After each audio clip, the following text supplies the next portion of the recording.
How long till you get here? Well, I'm just over in Urbandale, so if I leave right now, I'll be there in 4 hours. 4 hours? No. No, it's fine. I don't mind the drive.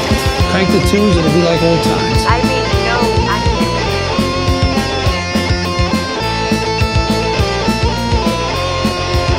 You have to press. You have to click your mouse. Fucking mouse, yeah. It's not right, man. That's way less efficient. I know. You never want to take your hands off the keyboard. If you're a true computer programmer, Yeah. it's more efficient to just keep your hands in the QWERTY, or the, what do you call it, home row position. The home row, yeah. Hotkeys only. No cursor. No, what is this? No pointer devices. I don't know. Justin's actually a huge Linux user. He text edits with Emacs. I don't even know what that means. Welcome to Rock Hard Caucus. This is the 149th episode of the show. Last week, I interviewed my friend Storm about the closure of RVAP at the University of Iowa. So Evan had a break last week, but he's here now. I'm back. Yeah. You didn't want me on that last episode. I didn't really. I didn't want to make you drive to my house from Des Moines for that episode. I forgot it was in person too. Yeah. Storm came over for that one. Yeah. But we did just yesterday record for 2 hours, so we're real professionals now doing our podcast job 2 days in a row. Yeah, it's Memorial Day weekend, so you gotta, spend the rest of the weekend doing some serious podcasting work. Yeah. It's a vacation, so it's time to edit audio for several hours. How long did it take you on that 2-hour podcast? Not that long. Yeah. I've gotten a lot got a pretty faster quick at turnaround this. time. Yeah.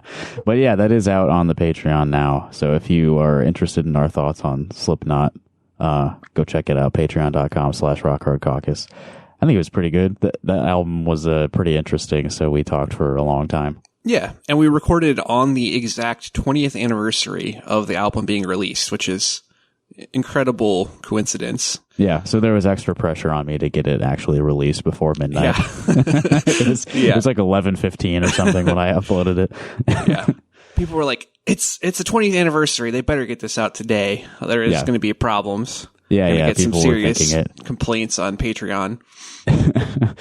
Okay, so since last week it was a special episode, an interview of one person about one thing. We didn't get a chance to catch up on the Melissa Vine unethical campaign activities. So yeah, let's get back into that. Melissa Vine's running for Congress in Iowa's 3rd district, currently in a primary against Lanon Bakam, who is almost certainly going to win that primary. He's got the support of, everyone who matters in a Democratic primary.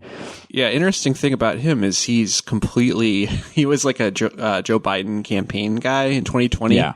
And he's completely scrubbed his social media of any tweets like advocating for Joe Biden, which is pretty awesome. Yeah, another advantage in the primary. If you completely remove all association with Joe Biden, you're probably going to do better. Yeah, I guess that says something about the Iowa electorate. Yeah. Democrats have a better chance here if they completely, disown the president. Hey, I'm for it. So what happened with Melissa Vine was that the Iowa Unity Coalition, which is like a small advocacy group here in Iowa, was going to endorse a candidate, and her campaign manager made a bunch of sudden donations to that group using emails that all ended with @melissavine.com. And so here are a couple follow-up stories since we didn't get to cover this. This happened within the last couple weeks. So this is from WHO 13, the TV news thing. It's a piece by Zach Fisher. Melissa Vine campaign manager fired after voicemail and ethics complaint. So they're going over the details that I just mentioned. Let me skip ahead here. Yeah, here are some fun details. This is from Mitch Henry, the chair of the Iowa Unity Coalition. What we noticed with the voting in about 2.5 hours in at 8:30 p.m., there was a high number of voters voting. This is a great quote. High number of voters voting. And actually, between 8:30 and about 9:30 p.m., there was almost 100 individuals who voted. This is a very 100 small voters voting. 99 voters voting. Beer on the wall. Henry said that there was a group of voters that all had the same address for an email server reading at melissavine.com. The addresses were all the same, listing Vine's campaign headquarters as the address. Zach Fisher, you're an incredible writer. A credit card with the same last 4 digits was used for all the newly registered accounts. I think you can infer that that's the same credit card. It'd be pretty wild if they were different credit cards and all had the same last 4 digits. Yeah, there's at least 2 of those accounts that are probably using the same card. Odds are. Henry reached out to the campaign that night, that's Mitch Henry, and got some of the story, and then followed up with Vine and campaign manager Lou McDonald on the morning of May 1st. This is when Henry said the full story came together. What we found out is Lou registered all these individuals, and there was actually 125 new accounts, but most of them did not go through ActBlue because ActBlue flagged them as fraud. Damn, good job, ActBlue. Yeah, they caught that, they caught the several hundred accounts using the same address were registered within a 2-hour period. They caught one of the most obvious cases of fraud imaginable. Yeah.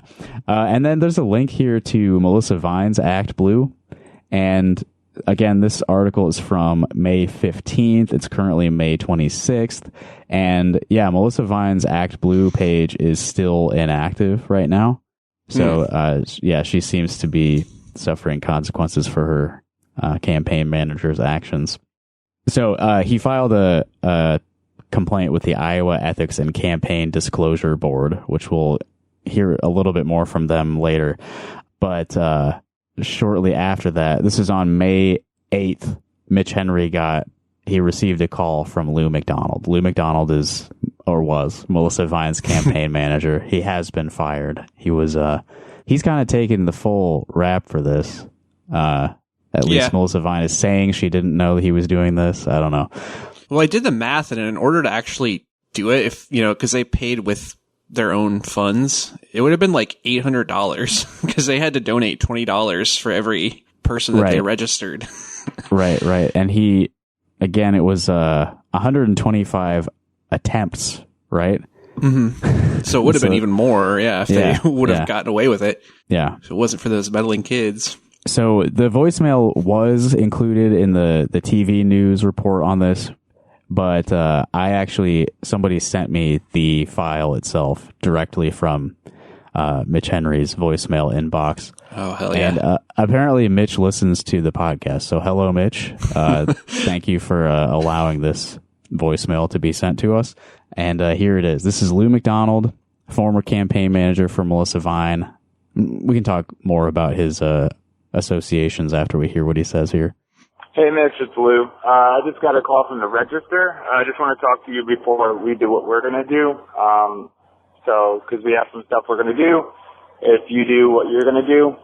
So I just want to be as kind as possible to you and the coalition. So let me know. It turns out, side note, you've been taking illegal contributions to the coalition for over a year. And so I want to avoid telling people that in a camera. So if you can give me a call back, I'll help you out. 3. Thank you. Do you think we should leave the number in? Probably not. I'll bleep it. We'll let Lou live. That was a really, really good voicemail though. I kind of expected him to be more agitated, but no, he's kind of like, he's dealt with this situation before. He's left some, vaguely threatening voicemails in the past. So, he had it under control. Just, slipping. I know you've been taking illegal contributions for over a year. Don't want to have to say that in front of a camera. Yeah. So Mitch kind of called his bluff and gave that voicemail to the media. Yeah. What's he saying there? Before we do what we're going to do, we have some stuff we're going to do if you do what you're going to do. Uh-oh. that could mean a lot of things. Yeah. So, yeah, Mitch Henry interpreted that as kind of a vague threat or blackmail. He said to the reporters, as far as we know, he has no evidence on us. Otherwise, he would have filed against us already. Because, this news report is a week after that voicemail was left, and he never seems to have done anything with the information he claims to have. This is a statement from Melissa Vine's campaign. A staffer took actions that do not reflect our values, and he is no longer a part of our campaign. Melissa is committed to bringing people together to fight for abortion rights, our public schools, and working families, and that's what she's going to continue to do in this campaign. So, he's taking all the blame, Lou McDonald, and she's claiming that, I don't know, he was doing that on his own. It was a rogue action. Mm-hmm. Which I would be sympathetic to if they, someone who had to authorize spending all that money. I would think so. Yeah, you'd think that might be a little bit over Lou. Well, you never know. Don't want to speculate too much. He was the campaign manager, so he probably has some autonomy. Yeah, true. But I really wonder about the specifics of these actions that he took. It seems so obvious that you're going to get caught doing that. Act Blue flagged it. Yeah. All using the same credit card. And for what benefit? I mean, honestly, had never heard of the Iowa Unity Coalition before this story broke. I mean, if you can swing an election with how many 100 members they're trying to sign up? Yeah, it's not like a huge organization. Yeah. The risk versus reward here doesn't seem right. Which, like I said, means he's been doing the same thing and getting away with it. Probably, yeah. Yeah, and he was so blasé about it. Last time we talked about it, he just, admitted to it over the phone as if he hadn't done anything, questionable. Yeah. So did he think that they would see all these donations and think, oh, they're giving us a bunch of money in exchange for an endorsement? Yeah. Sure. Yeah. Sounds good to me. That's Deal. true. That's probably how he, presuming he did do this before, that's probably how he got away with it. Yeah, I'm sure there's lots of groups that are less ethical than the Iowa Unity Coalition who would take that deal. So then a few days later, this was this week, I'm looking at weareiowa.com.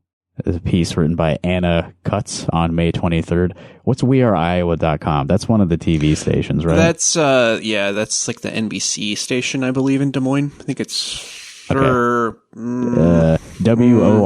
TV is the copyright at the bottom. That is an Ames ABC affiliate. Oh, okay. Yeah, I guess I don't know this WHO is an NBC one. I don't know. I don't really make a habit of watching a lot of network TV. Other than, all the storms.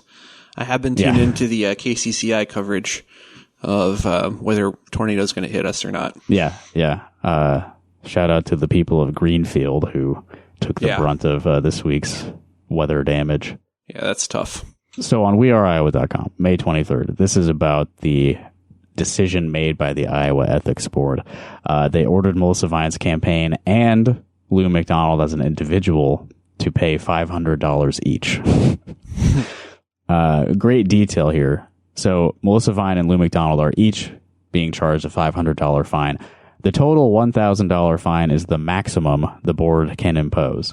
This is the Iowa Ethics Campaign and Disclosure Board. They are only authorized to fine campaigns up to $1,000.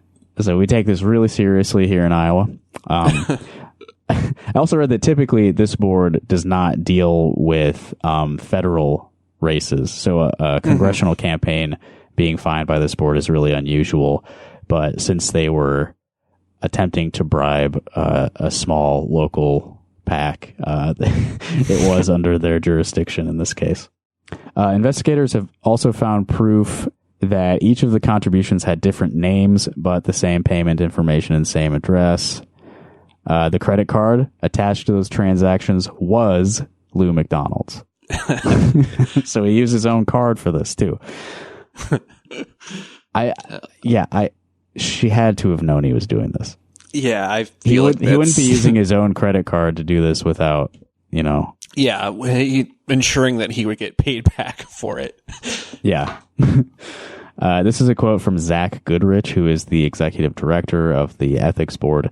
If you're the one giving money to a campaign, you have to say who it is in the interest of public transparency and just being honest at the end of the day. So it appeared, based on the evidence provided, that it maybe wasn't these people actually giving the money. But again, we haven't gotten to the bottom of that. Okay, well, that's a quote from May 16th, so it's before they had finished investigating everything. Okay. But just the like non-committal language there, like, this is maybe not good. Yeah.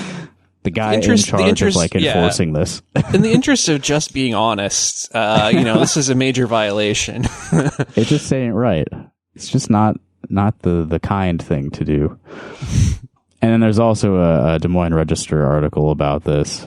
Oh yeah, I pulled some short, interesting quotes from that one. Vine was aware McDonald was making the contributions. Oh, okay.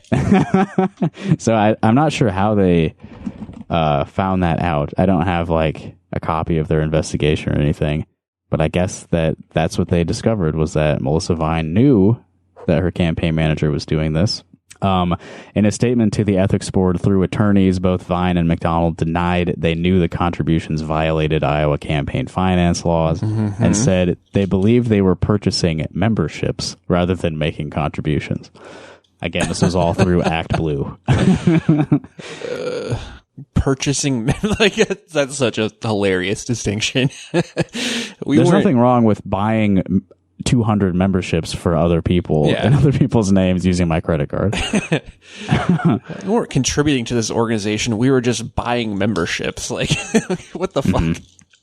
Yeah. The Iowa Unity Coalition is a lot like Costco. You have to show your card at the door.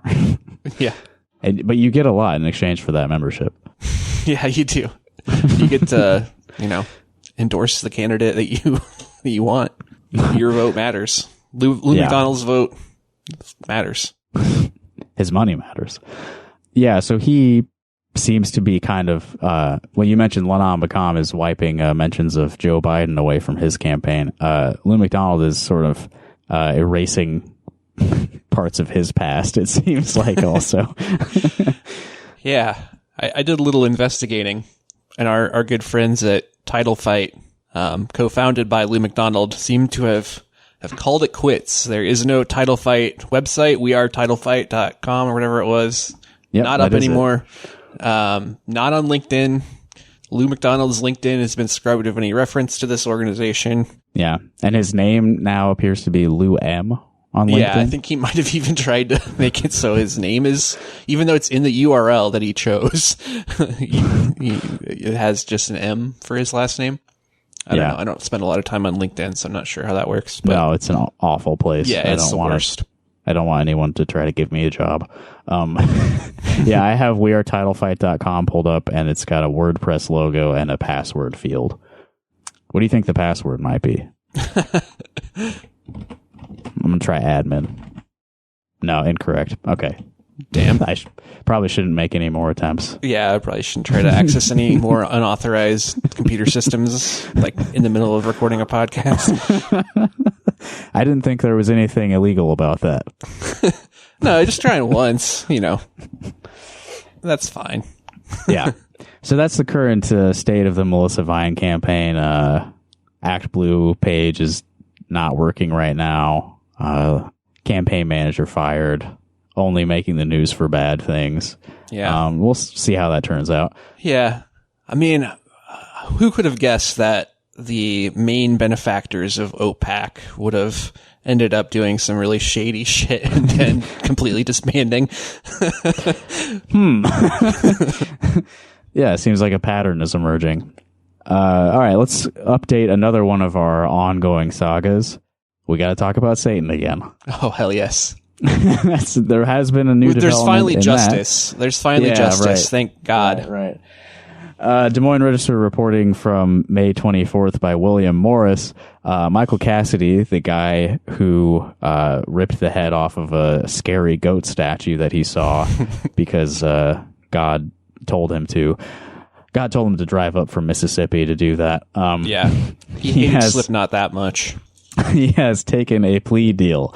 So this warrior for Christ he is admitting guilt now, which was not his position a few months ago. Well, that is Christ-like to, accept your sins and ask for forgiveness. So, yeah. Well, really, he's taking on the sins of others. The Satanic Temple committed the real sin. True. Yeah, you're right. That is more Christ-like, because I forgot Christ is free of sin. But right. As is Michael Cassidy. Yes. He is my new Messiah. I wonder if things like this may have damaged his defense. Cassidy, age 36, later told a conservative website that my conscience is held captive to the word of God, not to bureaucratic decree, and so I acted. This is the kind of stuff he was up to in the days following the crime, the vandalism he committed, going on TV and saying, yeah, I did it because I'm God's favorite boy. I'm held captive to God, but I will refuse to be held captive by the state. Yeah. Fuck the law. I only obey my Lord and Savior. He was going to stand trial on June 3rd after the court denied his motion to dismiss the case, which I believe is something we talked about previously. His attorney was saying that hate crime laws are unconstitutional across the board. But yeah, on Friday morning, this would have been, I guess the 24th. Yeah, just 2 days ago. His attorney filed a plea of guilty on his behalf. He admits to third-degree criminal mischief, but as an aggravated misdemeanor without the hate crime enhancement. So they're pleading to a lesser charge, which is, standard practice. He admits in writing that he partially dismantled a display in the Iowa State Capitol building without a right or license to do so. Damage was greater than $750. You really backtracked. I mean, for real. If you're a real, Christian fundamentalist, sovereign citizen, the right and license to do that comes from God.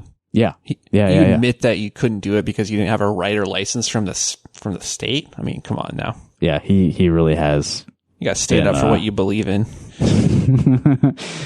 This is interesting. So the court doesn't have to abide by this, but this is like the agreement between the two parties. The agreement calls for Cassidy to receive a deferred judgment with 2 years probation, an $855 civil penalty, and to pay restitution in an amount to be determined. He would also be required to participate in a victim offender dialogue with representatives of the Satanic Temple if requested. That's the most interesting part to me. Yeah, that's awesome. Maybe they can find some common ground, I'm sure that there are some members of the Iowa Satanic Temple who listen to our podcast, maybe only because we talk about this crime. So if you have the insight there, if that's going to happen, if that's something that I could witness, I would love to maybe take a trip over to Des Moines and watch that unfold. Yeah, he's requesting immediate sentencing, waiving his right to address the court. So, yeah, we're saving taxpayer dollars on this one. And this is a statement from his attorney, Sarah Pasquale, again, daughter of the Chuck E. Cheese drummer. Yep. She said she was pleased with the resolution and suggested prosecutors may have been biased against her client. So they've reached a plea deal, and she's still arguing sort of against, hate crime laws in general. Yeah. The direction she takes here is, we have continually contested the hate crime and questioned whether Mr. Cassidy was being targeted due to his religious beliefs. Yeah. We are therefore very pleased that the state ultimately decided to drop the hate crime and are hopeful that this case will bring awareness to similar situations throughout the country. Are you aware of any similar situations to this? I think this is a national story because there really weren't any similar situations. Yeah, it's kind of a unique thing. A satanic group gets a display in the Capitol, because they can't resist putting up a nativity scene, so they got to allow other religious groups, know. And then somebody, a failed politician from another state, sees an opportunity to get some attention and drives up to destroy that thing. haven't seen that happen anywhere else. No, yet. I don't recall that before. So I'm wondering what she has in mind. Similar situations throughout the country where she just thinks that, good, upstanding, right-wing, white Christian men are being charged with hate crimes that they shouldn't be being charged with. I wonder what examples she has in mind. Yeah, it's interesting. I think that they probably did prosecute this more aggressively than maybe we expected them to, just because they wanted to set an example of it's going to be, this is obviously the same sorts of thing gets used, against people who are not typically Christian. Mm-hmm. Yeah. It's usually other religious beliefs that are, having their rights infringed to whatever. Of course, yeah. But it's good. I'm glad that this man was brought to justice and will not have to pay a modest fine. And perhaps have one really uncomfortable afternoon. Yeah. Yeah, I think the reason that the state actually prosecuted this guy is because the Satanic Temple has some legal resources of their own. True. Yeah. And would have, taken action against the state if they kind of let this guy off. Yeah. Well, it's also in Polk County, where I guess you have a progressive prosecutor, right? Yeah, Kimberly Graham, dude. Yeah. Certainly better than what we've got over here. Kind of forgot about her, but yeah. Yeah. She's better than, I can't remember who it was before. But she's better than whoever it was before. Yeah, was it the guy who has the building named after him? Oh, yeah, I think... Oh, Sarconi, yes. Yeah. I remembered. Sarconi, the crime family. Yeah. Lynn Hicks, spokesman for the Polk County Attorney's Office, said in a statement that prosecutors stand by the decision to bring the hate crime charge, known in Iowa as a crime in violation of individual rights. This is a very broad definition of hate crime, I guess. But yeah, whatever. Congratulations to the Iowa Satanic Temple. Speaking of lawsuits, University of Iowa is in a bit of a shit show themselves.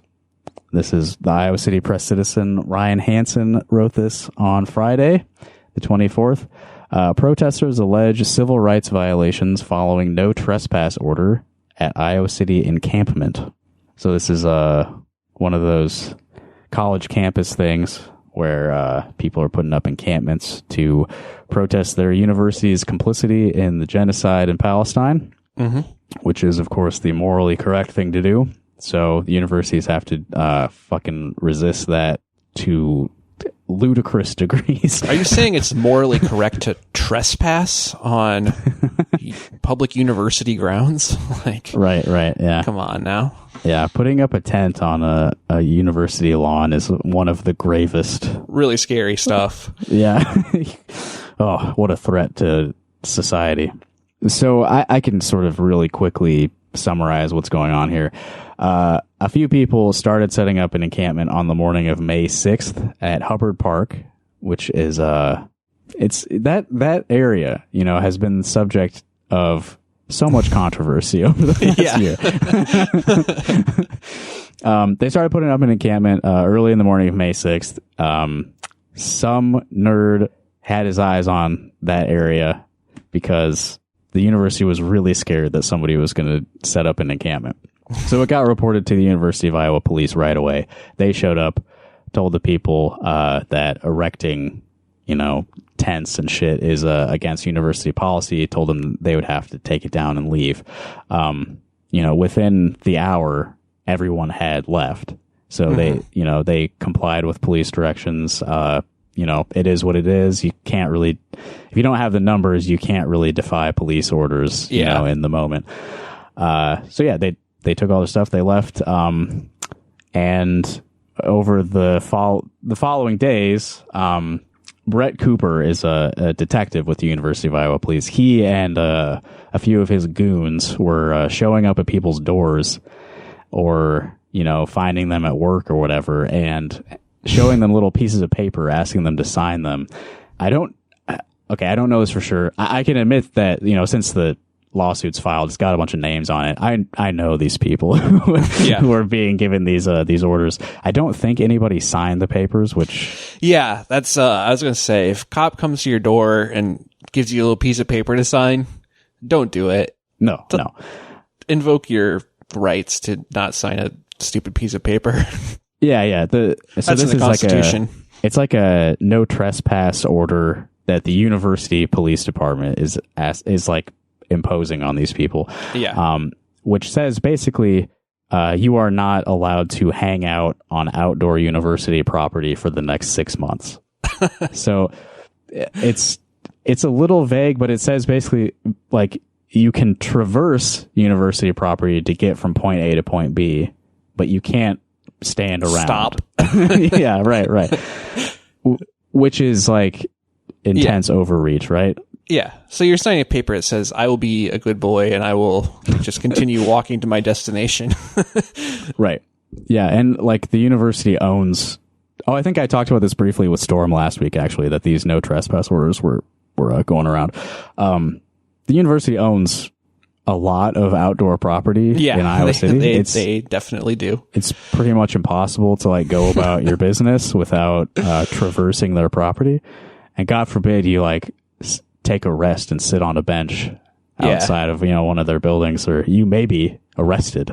And I mean, they have been attempting to enforce this as well. Like people were outside of some of the graduations over the past couple weeks and had university cops like, hey, there's a no trespass order against you. Don't stand there. You can't stand there. We'll arrest you. Like it wasn't just for show. They actually want to, enforce this. So star attorney Gina Messimer is suing the university police department and the board of regents for this ridiculous 6-month campus ban. Yeah, for sure. For trying to set up an encampment for 20 minutes and then leaving when the cops told them to. Following the orders given. Like, Godspeed to Gina Messimer. Yeah, and also, so the people involved in this, I've seen photos from what was happening. Like they were making attempts to conceal or obscure their identities. So it's unclear. Like, obviously, Discovery will probably reveal a lot of this, but it's unclear how they identified who they were going to give these no trespass orders to. Almost like they might have been surveilling these people in advance of... Right, outside of their involvement in this incident. Since we know what the UIPD likes to get up to. Yeah, they've got a list of people that they want to charge with crimes, and so they match up when they have the opportunity to. So, I mean, it's possible that they gave one of these no trespass things to somebody who actually was not even involved. I don't know that for sure, but like I would think that would really not go well for them in court. Yeah. And they have requested a jury trial. So if it comes to that, I will do my best to cover that. Who knows how long that'll take. But yeah, like you said, Evan, Godspeed, Gina Messimer, and all of these people bringing this suit against the state. Absolutely. Okay, it looks like we do have time for this. So let's... This is a piece that you first saw on the Bleeding Heartland website. And a piece by Bruce Lear. And I guess it was good enough that it's being printed in a few different outlets in the state. I've got it pulled up on the Gazette here. Piece from Bruce Lear written on May 21st. Well, not written, but published on May 21st. Yeah. I love to click on Bleeding Heartland every once in a while, just to get a sense of what, the Iowa liberals are up to. And I'm usually pretty mad within like 3 articles, maybe. Usually face palming by the third article. What's the name of the commenter who Moderate Dem. Moderate Dem, yeah. There's someone on Moderate Dem who after October 7th said that Gaza should be turned into a parking lot. And has not been banned and has not had their comment deleted and is in fact freely able to comment on Bleeding Heartland articles. I tried to get an account. I signed up. I said, I'm Evan from Rock Hard Caucus. I tried to sign up. Did not get approved. Do not have an account. Cannot comment on Bleeding Heartland articles. So there might be a little bit of they're a little selective about who they allow to comment. So if you're okay with literally advocating for genocide of an entire ethnic group of people, then that's cool on Bleeding Heartland. You know, of course, there's a lot of articles about. One of the other articles I was reading that got me a little irritated was, there's that new bill about teaching Western civilization to students, and it has a mandate that schools must teach about the Holocaust because apparently it wasn't happening before.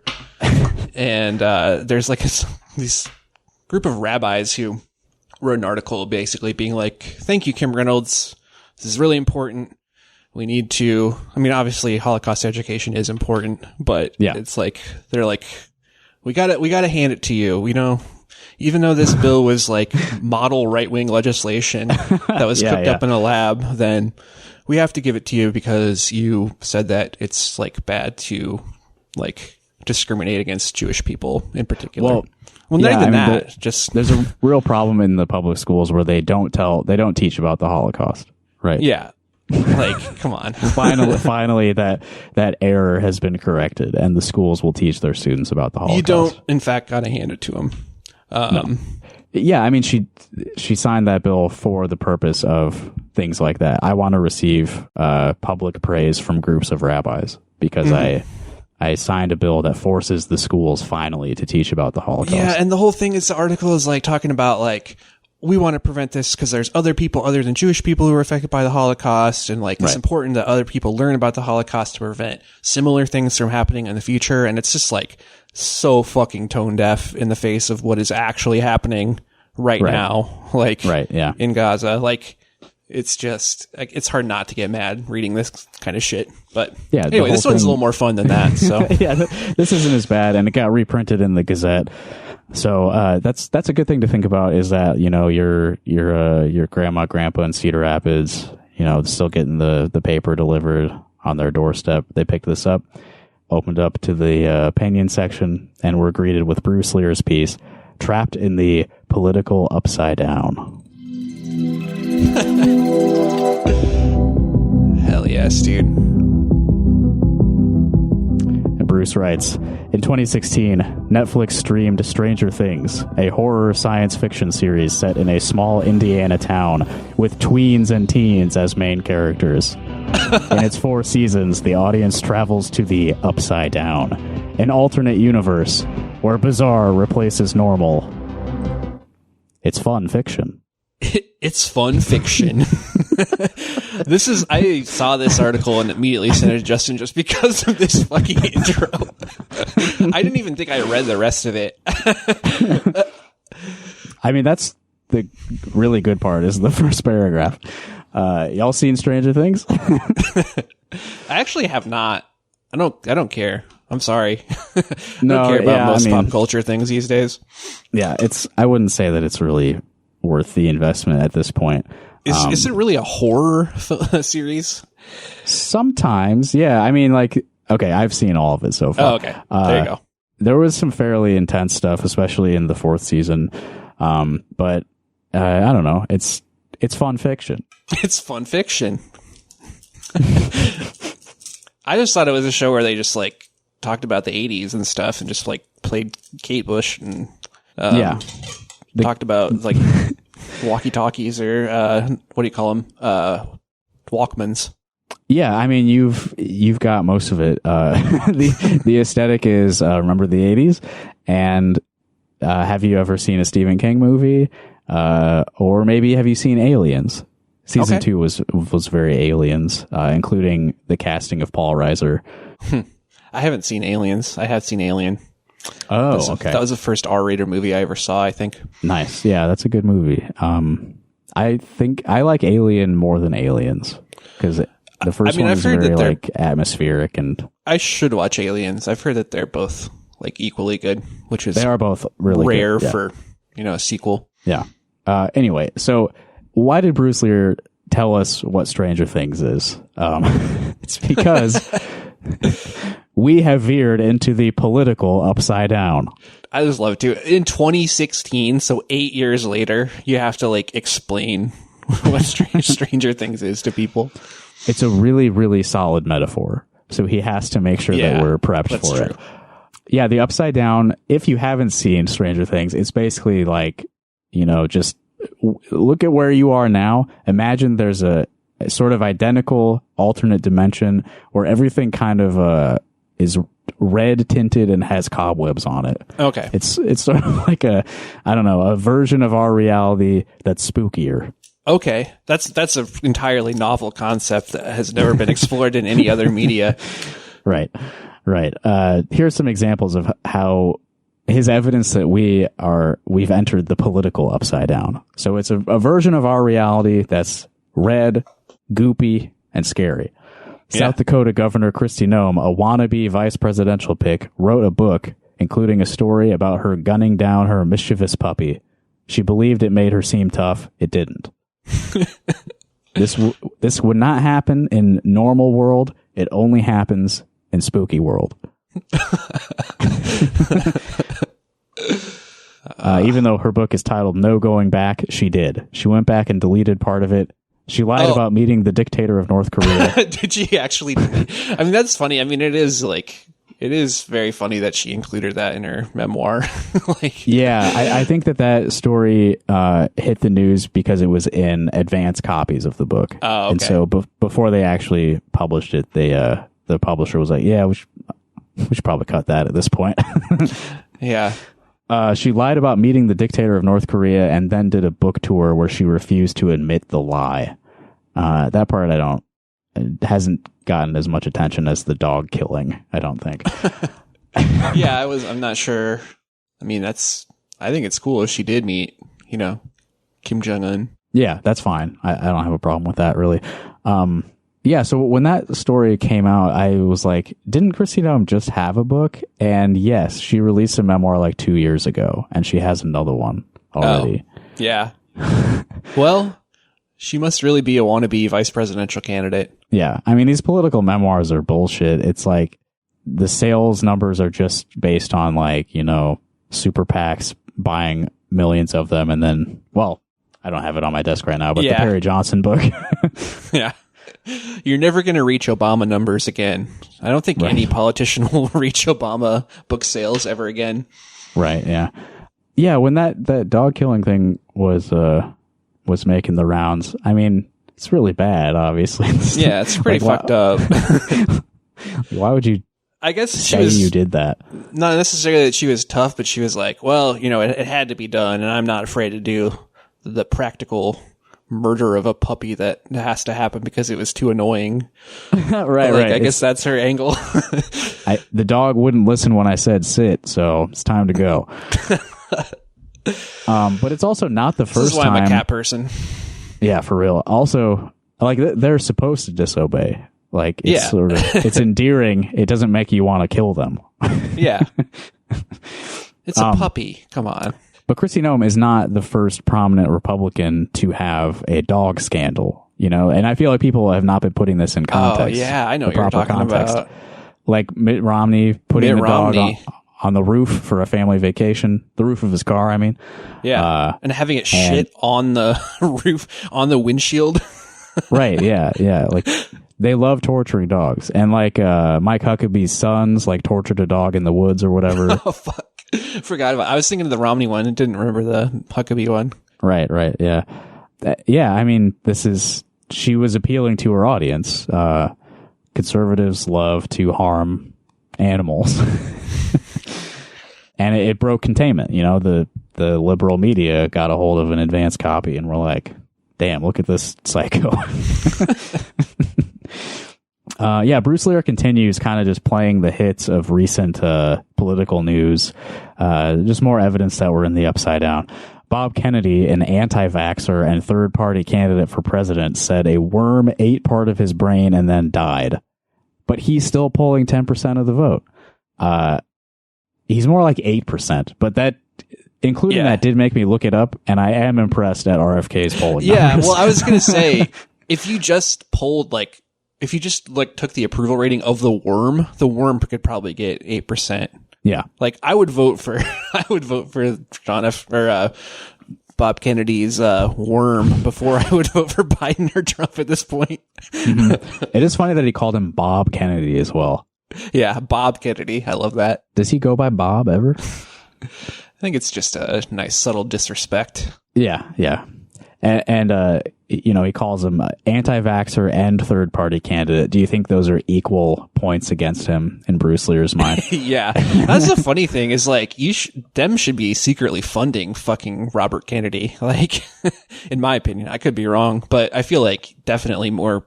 I mean, he's an anti-vaxxer. Like, yeah, he's pulling more of the right-wing He's like going to have like vote. Aaron Rodgers as his vice presidential candidate. Like, is that going to appeal more to a right-wing or a left-wing crowd? Like, he was like going to run for, I think he might even be in talks to get the libertarian nomination. Oh, is that right? Possibly. Or at least it was floated a while ago.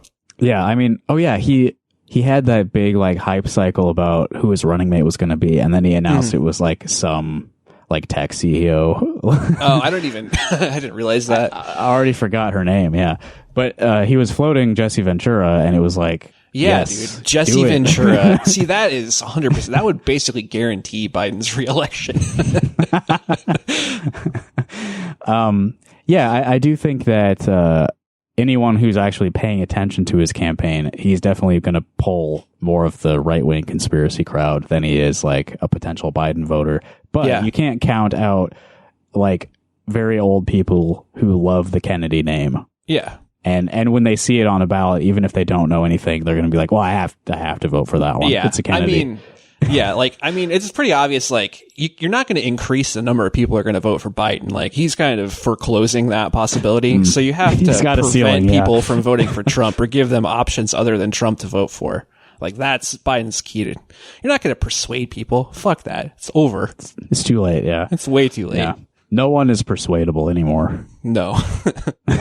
Other than, like if it's choice between, Trump or fucking the worm comedy candidate, then give me the worm. Give me the worm. For the first time in history, this is more of Bruce Lear's upside down world. A former U.S. president is on trial in criminal court. He's also been indicted in 3 other cases, but has managed to delay trials. Yeah, this is a sign of actually society's progress that finally a former president is being charged with crimes. Right? This is a sign of right side up. We're not upside down anymore. Yeah. and I also love the idea that Trump is the one delaying the trials. Like, I mean, he can ask for that, but like the people granting the delays are not connected to the Trump campaign, and they might have other motivations for doing so. Sure. Yeah. The legal process is very slow. They're scared. They are absolutely scared to prosecute Trump. Like, the legal community is not ready for those consequences. Yeah. Which I don't know. Right. Like, who knows? I can't imagine. It's hard to say. They should do it, obviously, because doing what is right should happen. But yeah. It's going to piss some people off. Sometimes doing the right thing pisses a lot of people off. But that's not a reason to not do it, especially when the fate of democracy is at stake. So they say. It is very funny. Like, I don't know if everybody realizes this, because like the Trump trial stuff, if you're not, 65 years old, it's not super engaging. It's pretty boring. Yeah. The trial that's active is the Stormy Daniels shit from what was that, 2017? Yep. He paid hush money to Stormy Daniels and falsified records about it, I guess. So like a bullshit crime. Like, it is a crime, but like, what are the consequences of him losing that trial? Yeah, I don't know if that's gonna turn any voters. Again, no one's persuadable. Does this sound upside down to you? She testified under oath that he said she reminds him of his daughter. The upside down, that's where incestual presidential candidates live, in the upside down. Yeah, I mean, definitely never had any sex pervert presidents before. That's some upside down stuff. That could not happen here in regular world.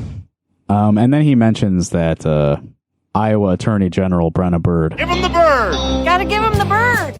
Showed up to the trial, outside the trial, to say politics has no place in a court of law. She also said the trial was a sham. Iowa's top prosecutor must not have much faith in the jury system. Ironic, don't you think?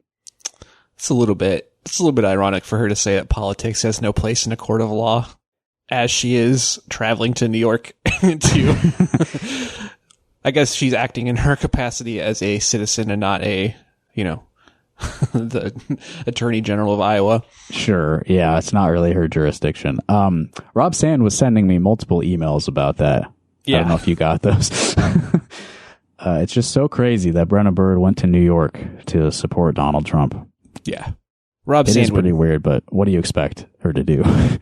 Yeah, I don't know. It's weird of her to have done it, but yeah. Rob Sand would never go to New York or Europe or No. He's a country boy. Yes. He's never been to the coasts or outside of America. They don't eat roadkill squirrels over there. Yeah. They don't have Culver's. They don't have Casey's Taco Pizza. Right. I got an email about that too. Yeah. Fucking dork. If Trump is convicted, a major political party will have a felon running for president. In some states, he would be ineligible to vote permanently, but still eligible to be president. No comment from Bruce Lear on whether felony disenfranchisement is good or bad. Right. That is a pretty cool loophole. I love it. Constitution's perfect. Yeah, it's cool. Like, you lose your right to vote, but you can still run for office, Eugene Debs. Yeah, true. Then he takes it local. Iowa government is not immune from the upside down. The president of the Iowa Senate wanted to throw teachers in jail for distributing pornography. Bruce, I noticed you didn't say that they weren't. Yeah, what is going on with this pornography. sentence? Yeah, he's like, they wanted to throw teachers in jail for distributing pornography with like no context, so it just makes it seem like, that's like probably a pretty reasonable thing to prosecute someone over.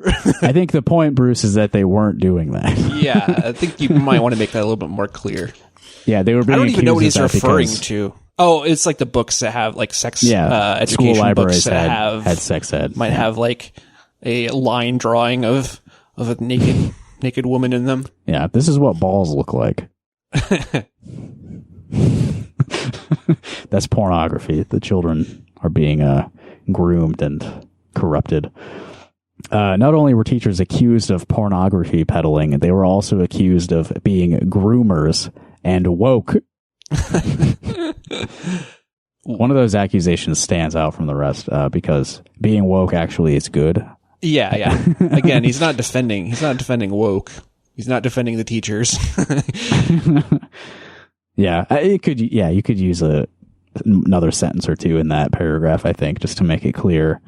Because, like, teachers giving porn to kids, that's the kind of stuff that would happen in the upside down. So you got to make it clear that that's not are we in the upside down or not?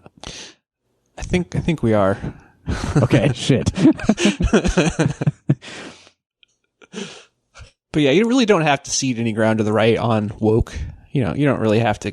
The only response should be like pointing out how humiliating that should be for them to be like railing against woke. Like, you sound stupid. Yeah, you need to call them fucking pathetic because they're fucking pathetic. You don't have to like run from the term woke. Yeah, I mean, the reason that they're using the word woke so much is because that's a word. I mean, it has its origins in like black vernacular, right? I have no idea. I think had to it does. ask like probably like 10 years ago. I was like, what the fuck does this mean?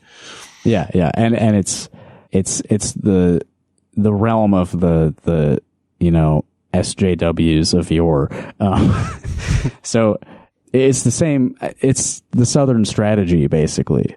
It's, we know what they're talking about, but they use different words for it. Absolutely. And the word changes every few years. It's still railing against the minority. Yeah. That's all you need to say. You shouldn't be like, I'm not woke. You shouldn't be saying shit like that because you should be. You should be laughing at the fucking fact that like white male Christians think that they're like being attacked. Like, that's funny and pathetic. Michael Cassidy. Yeah. He looks like an idiot.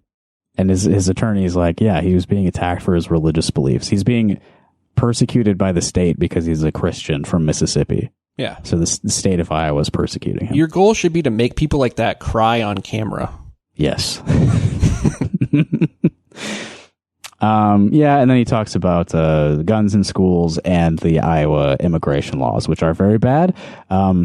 They are happening in the real world, not the upside down world, unfortunately. But this is Bruce's call to action. The exit from the upside down is through the ballot box. We can vote our way out of the upside down. So it's like a gift shop. It's like you go to the museum and the exit's through the gift shop. Shout out to Banksy. We need candidates showing common sense and rejecting quick solutions for non-existent problems. Yeah. Yeah, man, I love common sense. Rejecting quick solutions for non-existent problems. Incredible writing. Yeah. You know, I know what he's saying, but like, come on now. Yeah. I think he may have missed something in Stranger Things. I don't think that anyone has voted even once on that show. That would be great if that was the last episode. Was they all voted that the strange paranormal happenings stop and everything goes back to normal. Yeah. I remember. Well, there is like a mayor in the show, I think, so there may have been some political stuff there. Oh. But what I remember most is like killing monsters and killing people who were subjugating children. There's a lot of It's a kind of opposite solution to the ballot box. right. Yeah, there's a lot of killing in the show, and I think that's actually the solution to battling the upside down is lots of violence. Do you want to hear a couple voicemails we got? Yes. Yeah, we haven't had a chance to listen to these yet. The first one is alleged to be from a member of law enforcement. Yeah, I heard your last episode about that awful person scratching up a cop car, and I just wanted to just call in and tell you that it is morally wrong, because if you really think about it, me as a police officer, I'm out there and I need to look my best. And if anybody sees me in my vehicle with a scratch on it, they might get to thinking that my character is flawed as a police officer. Now, I would love to just let my behavior speak for the content of my character. So, the only way that my vehicle is going to be scratched is when I hit one of them rabble-rousing protesters with it on the way out of a protest. So that's how I like to have my character reflected. So thank you for the opportunity to call in today. I appreciate it. Goodbye, everybody. Thank you, officer. Yeah, so he's referring to the person, I'll call her a friend, who scratched up, I think it was 15 cop cars. Mm-hmm. And unfortunately has been fined like $50,000 for that. And I'll link her GoFundMe again in the episode notes if you happen to be a wealthy benefactor who thinks that's funny that she scratched up a bunch of cop cars. Yeah, I think he makes a good point. Police vehicles should only be damaged by the cops' own actions. Yeah. I don't think we should judge cops for having beat up cop cars. I think we should judge them for the things that they do. I agree with that. Yeah. If you have a chance to purchase a scratched up cop car at an auction, maybe interesting to have that as a status symbol. Yeah, that would be pretty cool. Yeah. Except it's really annoying when someone's following you and it's like an old cop car. Oh, and yeah. You're like not sure if it's a cop car or not. Right. Is this unmarked or is this just somebody who got a cheap car at an auction? Especially when they have the like attachment on the side, like above the mirror. Yeah. We did get one other voicemail. This one's a little different. Hey all, this is Richard reporting in from a certain neighboring state. Just thought Justin might be interested in what's going on in his former home of Lincoln, Nebraska. I'm going to quote this from the KLIN news story on the subject. There was quite a scene inside the new Highlands DMV office on Friday afternoon Lieutenant Brian Golden says it started when 33-year-old Jason Schrader walked in around 2 p.m. He made some comments and began throwing fish from a bag. The fish got on the walls, counters, and carpet. He says damage is estimated at $9,000, quote, just due to the fact that it was fish and contacting everything. The cost to replace the items, end quote. Golden says Schrader also tossed some carrots around the office. $5,000 was caused to the carpet, $3,000 to the ceiling tiles, and $1,000 to the DMV photo backdrops. All right, take it easy, guys. Thank you, Richard. Is that the guy he may be the guy who called about the fencing beef between Nebraskans and Iowans? Oh, yeah. Yeah. Could be. I mean, we probably would be talking about this if it happened in Iowa, but since it happened outside of the state, I don't know. Unfortunate. Wonder what kind of fish it was. You have like surströmming or, like that super smelly, like Danish fish. Yeah. I mean, I tell you, this kind of stuff was not happening when I was over there in Lincoln, Nebraska. Yeah. This is more examples of upside down world. People would never have done this, disrespected the DMV like this back in my day. Yeah. Back in my day, we just went to the DMV to get a license to drive a car. Mm-hmm. We didn't care about fish and carrots and all that. I love the carrots also. Like, yeah. What's that adding to the situation? Oh, man. Vitamin K. I speculate maybe this is some kind of mental health incident. I can't imagine this is something somebody in the right state of mind would do. But DMV is also can be a very stressful, aggravating environment. So who knows? Yeah. Maybe he had just been grocery shopping, stopped at the DMV, thought it would be a quick in and out. Got told that like he's gonna have to wait for a couple weeks from now because they got a long queue or something. It's time for a fish meltdown. Yeah, could be. I definitely DMV. It sucks. Yeah. I fortunately have not had to go there in several years now.